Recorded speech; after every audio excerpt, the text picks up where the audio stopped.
Assalamu alaikum, O level. How are you? Today you are going to have a very interesting and short lecture as well. Today you will have the last question of phosphorescence article. You will come to know the different types of vocabulary. Phosphorescence on the ocean is the topic. Page number 37, and the topic is vocabulary. This is the part of vocabulary. Three articles, three dimensions have been discussed in this part. I will talk to you one by one. The very first one is light words.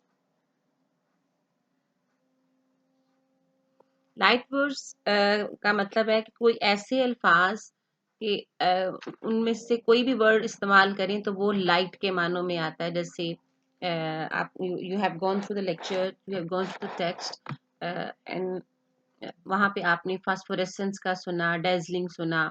इसी तरह कुछ ऐसे words होते हैं जो कि इस्तेमाल होते हैं, जैसे फ्लोरिसेंट भी लाइट के लिए इस्तेमाल होता है। इनकेंडिसेंट जो है ये भी आप लाइट के लिए इस्तेमाल करते हैं। इनकेंडिसेंट का मतलब होता है ग्लोइंग विद हीट, मतलब लाइट तो होती है लेकिन उसके साथ एक हीट का एलिमेंट भी होता है। और उसमें incandescent is more commonly used metaphorically to describe someone who is extremely angry. जो बहुत hot tempered, short tempered, loose tempered person होता है उसके लिए you can use the word incandescent. For example, if your younger brother is quite angry sort of a person, you can call him incandescent. Then आपने एक और word पढ़ा था scintillate. हमने इसमें जब ये टेक्स्ट पढ़ा तो उसमें हमने एक वर्ड पढ़ा था सिंटिलेट। तो सिंटिलेट का जो मीनिंग होता है टू इमिट स्पार्क। इसमें से जैसे किसी में से रोशनी फूट पड़ना। Scintillate you can find in your one of the paragraphs of फास्फोरेसेंस।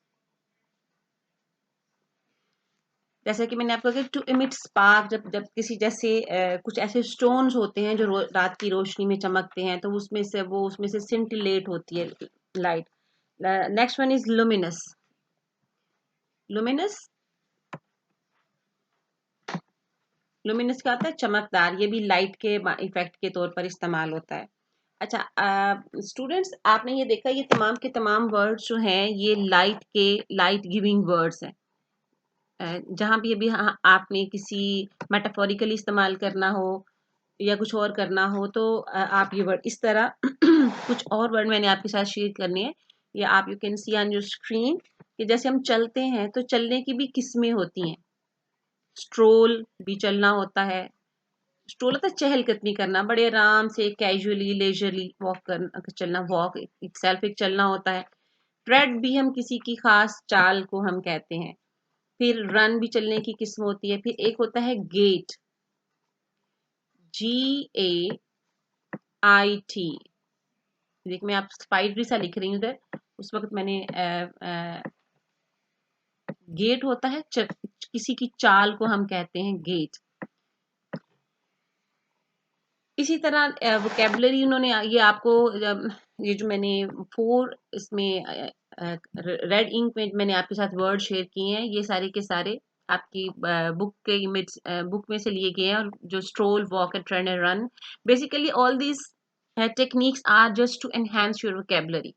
जब हम एक ही वर्ड से के सिनोनिम्स डिफरेंट लेते चले जाते हैं, हम डिफरेंट वर्ड्स को अपनी वोकैब में यूज करते हैं, अपनी वोकैब में स्टोर करते हैं। तो this is a technique to enhance your vocabulary and just try to enhance your active vocabulary कि जो वर्ड आप डेली यूज कर सकें। जैसे भी मैंने आपको कहा कि अब आप किसी भी अपने बहन भाई के साथ किसी फ्रेंड को अगर आप छेड़ना चाहें कि उसका गुस्सा बहुत तेज है तो आप उसको इनकेंडेसेंट कह सकते हैं। या आप गेट, किसी की चाल बहुत अच्छी है तो you have an elegant gait के तौर पे इस्तेमाल कर सकते हैं। नेक्स्ट देखते हैं। नेक्स्ट पेज नंबर 37 पर ही the author has shared with you some words जो कि वर्ड्स हैं जिसमें कि कुछ साउंड साइलेंट है, मतलब कि कुछ उसमें ऐसी अल्फ़ाबेट यूज़ हुए हैं जो स्पेलिंग्स में तो होते हैं, लेकिन हम उसको एक्चुअली प्रैक्टिकली हम उसको उन वर्ड्स, उन अल्फ़ाबेट की साउंड्स अटर नहीं करते हैं, हम उनको बोलते नहीं हैं। तो जो वोकैबुलरी आपके साथ शेयर की गई है दैट इज़ सीन। अच्छा, अब उसमें ये देखिए सीन, सेंटेड, सेप्टर, सीज़र। अच्छा, अब इसमें एक रूल होता है कि अगर एस सी के बाद आई, ई और वाई आए, ये मैं लिख रही हूं, आई और ई, और अगर वाई आए एस सी के बाद तो फिर सी साइलेंट होता है। ठीक है, तो देखिए एस सी के बाद ई है तो सी साइलेंट होगा, एस सी के बाद इस सिजर्स में आई है तो सी साइलेंट होगा। So scene, scented, sceptre and scissors में आई ई वाई की मौजूदगी जब होती है एस सी अल्फाबेट के साथ तो C would be silent. You won't utter the sound of C. Next, you have a few words in blue ink, and you can see on your screen that the first word is scar. Next word है जी Scott. और ये जो अगला word है, let me correct this word. This is scoot. And all these vocabulary, this vocabulary is included in your uh, syllabus, and that is on the page number 37. फिर एक और scholar word होता है, स्कॉर्पियन होता है। अब इसमें क्या है, ये अब आप ये पूछेंगे कि ये एस सी में सी जो है वो साइलेंट क्यों नहीं है, तो जिसमें ए ओ यू हो, जिसमें ए ओ यू इस्तेमाल हो रहा हो एस सी के बाद, तो you will utter the sound of C as क, scar, scot, scoot and scorpion. अच्छा जी, इस तरह के कुछ और वर्ड मैं अगर आपके साथ शेयर करूं तो वो होंगे थ्रू। में थ्रू में देखें you ji H is silent, through अगर ये ना भी हो तो भी आप उसको थ्रू पढ़ सकते हैं। Next is ghost. गोस्ट में एच साइलेंट है, एच ना भी हो तो G O S T ghost होता है, लेकिन we have to add this क्योंकि ये लिंग्विस्टिक्स ने, एक्सपर्ट्स ने ये स्पेलिंग्स रखे हुए हैं, ये मतलब नेटिव स्पीकर के ये स्पेलिंग है तो हम उसको ऐसे लेते हैं। इसमें कोई आप कह लो साइंस कोई नहीं है, कोई रूल नहीं है, जैसे कि हमने ऊपर एस सी का रूल पढ़ा। Next is science. ये वही रूल ऊपर वाला आ गया कि एस सी के बाद आई ई है, that is why we won't utter the sound of C. And the last word of silent words is knowledge.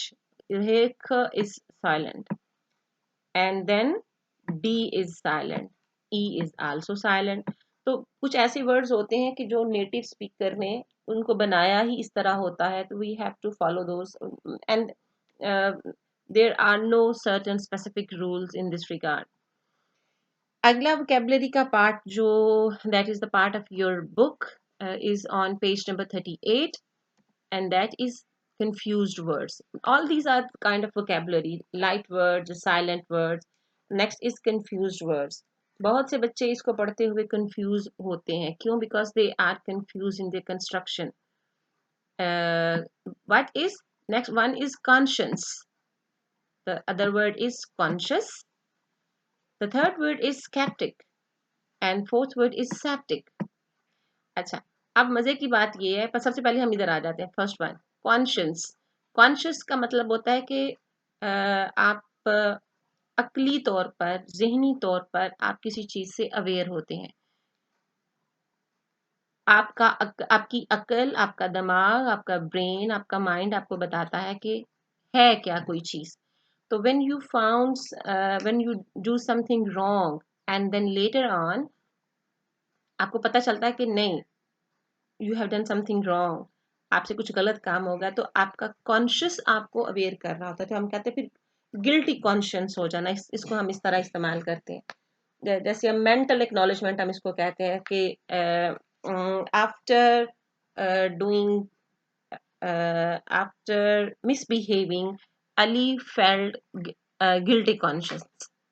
ठीक है, आप किसी के साथ मिसबिहेव करते हैं, छोटा भाई बहन भाई बड़े बहन भाई के साथ मिसबिहेव करते हैं, या आप अपने किसी क्लास फेलो के साथ, तो फिर आपका एक गिल्टी कॉन्शियस आपको कहता है कि नहीं, मामा ने कहा था कि नहीं, this is not good way to behave, good way to react, या आप you haven't done your homework and then you present a lame excuse your teacher.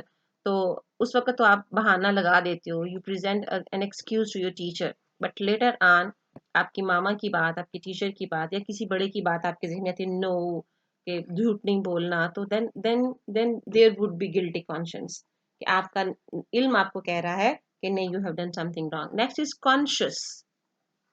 Conscious होता है अवेयर होना, जान लेना. Next is sceptic. अच्छा, आप ये देखिए, this is an exception. Exception होती है कि सारे रूल चलते जा रहे हैं, बीच में कोई एक ऐसी चीज आ जाती है कि अच्छा नहीं, ये तो आप ये देखिए एस सी ई है, एस सी ई. तो जो ऊपर हमने ये वाला नंबर 2 वाला हमने देखा था कि एस सी के बाद अगर ई आ जाए तो हमने सी को प्रोनाउंस नहीं करना, लेकिन यहाँ हमने सी को प्रोनाउंस करना है, because this is the construction of the. इसलिए तो मैंने पहले इसको हेडिंग ही इसकी कंफ्यूज वर्ड्स की दी है ना. Here is sceptic. स्केप्टिक बंदा वो होता है जो खाम खा हर चीज में नेगेटिविटी ढूंढता है, जो कि अकल की बात को एक्सेप्ट नहीं करता, बल्कि कहते हैं नहीं, ये है तो ये मैंने कह दिया तो ये है, मैंने कह दिया तो ये है. तो ऐसा बंदे को हम स्केप्टिक कहते हैं. Next is septic. जब इन्फेक्शियस कोई वूंड हो जाता है, कोई किसी में जर्म्स वाली कोई शय होती है, तो हम उसको सेप्टिक कहते हैं. ठीक है जी. तो ये आप आगे कंफ्यूज वर्ड्स, मैं आपके साथ कुछ और कंफ्यूज वर्ड्स अगर शेयर करूं, तो you can see on your screen, ये बहुत ही ज्यादा कंफ्यूज वर्ड है. You can see that the construction of both these two words, WOUND and WOUND. अच्छा, अब एक इसमें वर्ब है और दूसरा इसमें नाउन है. ये इनकरेक्ट हो गया. अच्छा, दूसरा एक वर्ब है तो एक नाउन है. अब इनकी प्रोनाउंसिएशन पे डिपेंड करता है. प्रोनाउंसिएशन बताती है कि which one is noun and which one is verb. जब हम इस वर्ड को एज ए वर्ब बोलते हैं तो हम इसको बोलते हैं वाउंड. ठीक है. जब हम इसको एज ए वर्ब बोलते हैं तो we pronounce it as wound. Wound होता है लपेटना. जैसे वो हम बाजू का हमारे घरों में जब whenever your water pump is out of order, any machine is out of order, तो वो कहते हैं कि मशीन वाइंडिंग के लिए गई हुई है. कहते हैं ना, हम अक्सर वर्ड ये बोलते हैं कि मशीन गाड़ी वाइंडिंग के लिए, मोटर वाइंडिंग के लिए गई हुई है. तो basically that is the second third form of wind. Wind होता है लपेटना. वाइंड होता है लपेटना, तो वाउंड उसकी सेकेंड एंड थर्ड फॉर्म है. अब again the same with same spelling, लेकिन जब हम इसको वूंड बोलेंगे तो ये नाउन होगा. तो सो while reading your text, try to concentrate कि कहीं आप wound को wound तो नहीं पढ़ रहे, या wound को wound तो आप pronounce नहीं कर रहे. तो so it depends on the place of the word in the sentence and the construction of the sentence, कि ये as a noun इस्तेमाल हुआ है कि as a verb इस्तेमाल हुआ है. Next one is another confused words. ये मैं आपके साथ सिर्फ इसलिए शेयर कर रही हूँ कि just to enhance your vocabulary, कि ये आम वर्ड होते हैं कि जो हमारी ये वूंड एंड वाउंड जो है, ये हमारी आम वोकेबलरी के वर्ड्स हैं. Next one is again the construction of the word, the spelling of the word are same but the pronunciation is different. अच्छा, अब अगर एक को हम नाउन कर लें और एक को हम वर्ब कर लें. ठीक है. तो जब हम एज ए नाउन बोलेंगे तो हम CON को CON, ये मैं फिर से अंडरलाइन कर रही हूँ, CON को हम थोड़ा ड्रैग, थोड़ा लॉन्ग बोलेंगे, कॉन्ट्रैक्ट. ठीक है, कॉन्ट्रैक्ट. अगर हम इसको कॉन्ट्रैक्ट बोलते हैं तो that is the noun, but when we put stress on the tract it would be verb, contract. ठीक है, अब कॉन्ट्रैक्ट वो एग्रीमेंट होता है जो हम साइन करते हैं, तो हम उसको कॉन्ट्रैक्ट बोलते हैं। लेकिन जब हम किसी चीज के श्रिंक होने की बात करते हैं, छोटे होने की बात करते हैं, तो हम उसको कॉन्ट्रैक्ट बोलते हैं। ये चीज, ये जो रूल ऑफ कॉन्ट्रैक्शन है, रूल ऑफ कॉन्ट्रैक्शन क्या होता है कि जब चीज ठंडी होती है तो वो कॉन्ट्रैक्ट हो जाती है, और जब चीज गर्म होती है तो वो एक्सपैंड हो जाती है। ये साइंस का एक रूल है। सो when we put stress on the first con, that is the noun, that is contract, contract मतलब कौन थोड़ा आपने लंबा करके बोलना है। And next, when we utter this word as a verb, then we will put stress on the tract। हम last वाले वर्ड को थोड़ा लॉन्ग करके थोड़ा स्ट्रेस से बोलेंगे, हम बोलेंगे contract। ठीक है जी। And this is all from today. I hope you have enjoyed. I hope you would try to enhance your vocabulary. जाते जाते ये कैसे हो सकता है कि मैं आपको होमवर्क ना दूं? So there is homework for you people, that you have to make sentences of confused words. ज्यादा नहीं दे रही मैं आपको, सिर्फ जो है ना आपके ये कंफ्यूज वर्ड्स जो रेड इंक से लिखे हुए हैं, आपने सिर्फ उनके वर्ड्स के सेंटेंसेस बनाने हैं। Conscious, conscious, skeptic, and septic. And don't try to copy paste from anywhere. Try to be creative and try to do your work vigilantly. And please काम जल्दी करके भेजा करें। बहुत से बच्चे ऐसे हैं जो काम मुझे व्हाट्सएप नहीं करते।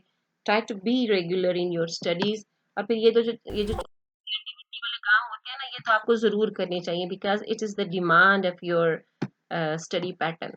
ठीक है जी, थैंक यू, अल्लाह हाफिज, हैव अ गुड डे।